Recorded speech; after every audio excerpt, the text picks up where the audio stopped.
Hi everybody, it's Christina with Top Notch Service Dogs. In this video we're going to be talking about your e-collar that you're either going to be training your dog with, or that your dog's already been trained with, and now this will just show you how to walk through everything and how to use your e-collar. So we're just going to go through everything on how to turn it on and off, what your screen should look like.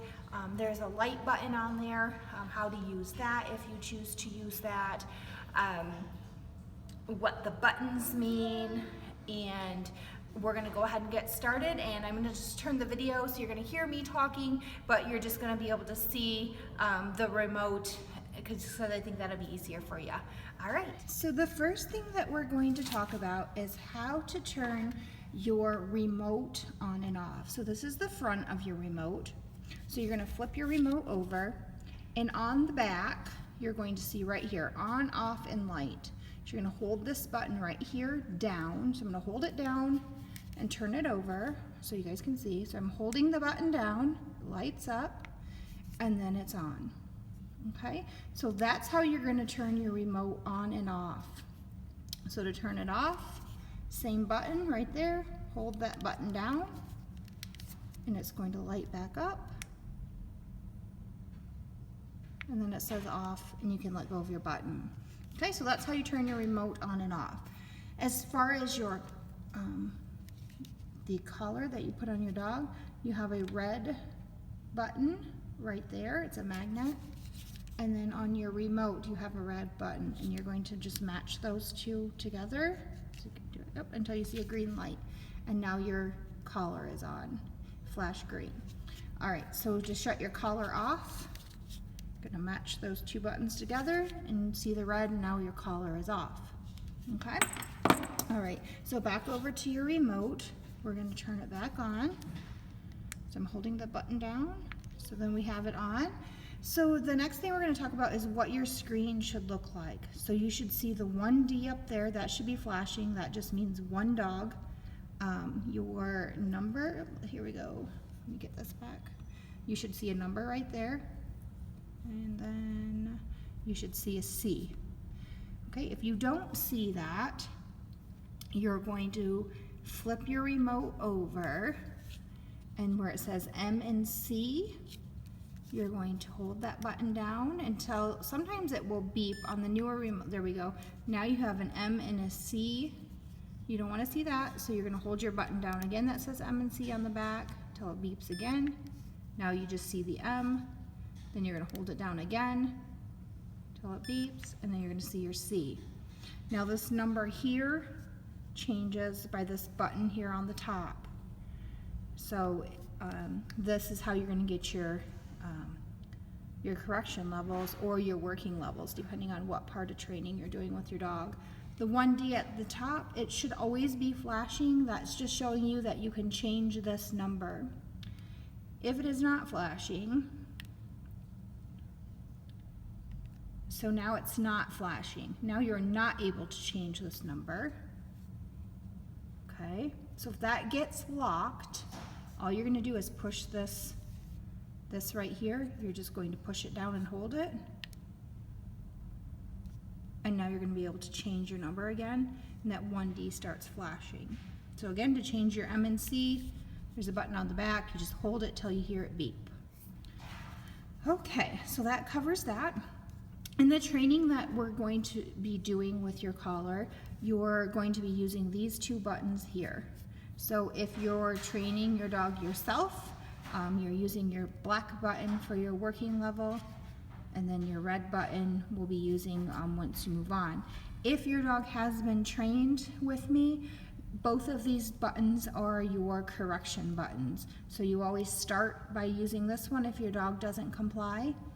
And then remember, if you asked your dog to repeat again, if you've had to repeat your command again, you're going down to your red button. And what that does, let's say your dog's correction level is 10, so your dog doesn't do what you want it to do, you're going to say no and tap your button.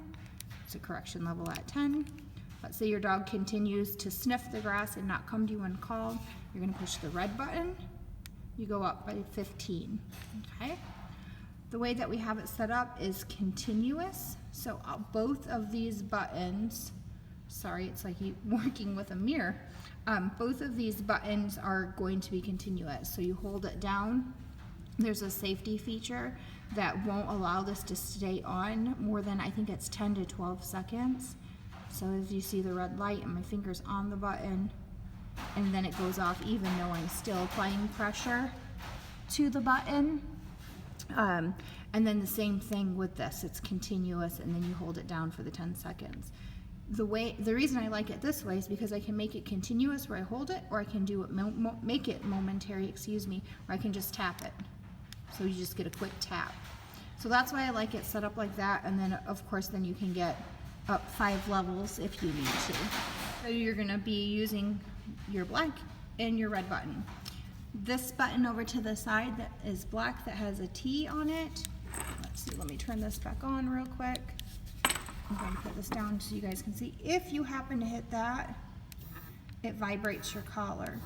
So your dog hasn't been trained on that, and a lot of times if you hit that, it may or may not startle your dog. So we just haven't done any training with that, so you won't, there's no reason to use that.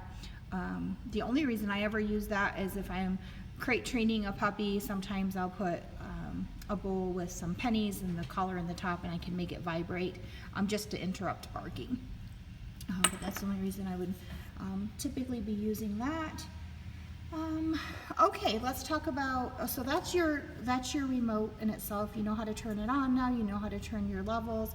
This 1D, it should always say 1D. Some of these can be set up for 2 dog units. And if you want to change that, you'll just have to read the manual, because I don't change them to 2D. I don't use them as 2 dog systems.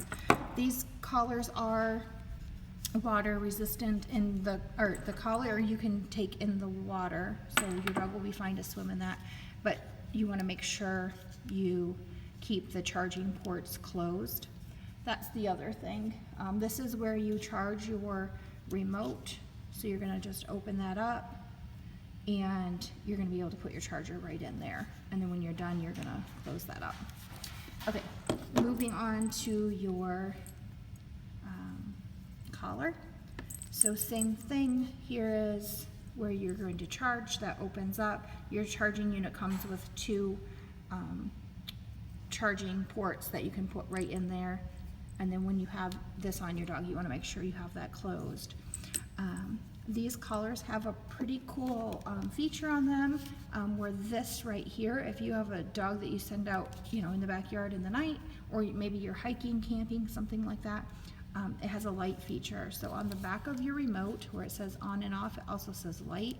So to turn that on, you're going to push this button down once and it flashes. So that will continue to flash. Push it down again, it stays on a steady light. Push it down again, and it goes back to just being just your collar without the light on.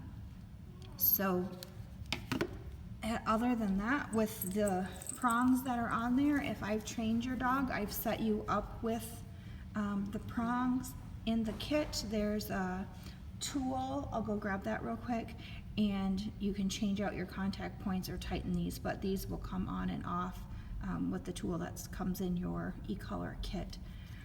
So that's most of everything that you're going to have to worry about if you're doing, you know, the Ecollar training, with as far as the mechanics of your, you know, your remote and your collar. We also have this tool that comes in with your collar to be in there. If you are wondering if you're getting contact, you're going to put this on each contact point. You're going to make sure you're at least at, you know, not a 0 on your remote. And then you're going to hold it down.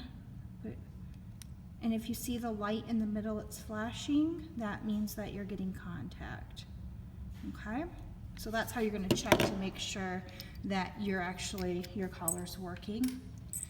To change out your contact points, let me grab you also get one of these tools in your kit. So you're just going to put that on, and then you can twist it. Okay, and then they just come off. Pretty easy. So and then you just twist them back on. And then you just want to, you know, you tighten them, but you don't want them so tight you can't get them off. So that's how you would change your contact points. But if I've trained your dog for you, I've advised you on what contact points you should use, and they should already be on there. But if you want to change them out for any other reason, there's long hair contact points. There's thick hair contact points, so it might be looking like that. There's titanium, there's comfort pads, there's all kinds. I just don't have any of those in my kit. I typically order those as needed for the dogs I'm training. So, but that's your e-collar in a nutshell. So if you guys have any questions, feel free to reach out to me, email. If you have my number, you can text me. But I think that should pretty much cover the mechanics of the e-collar. All right, guys, we'll see you soon. Have a great day.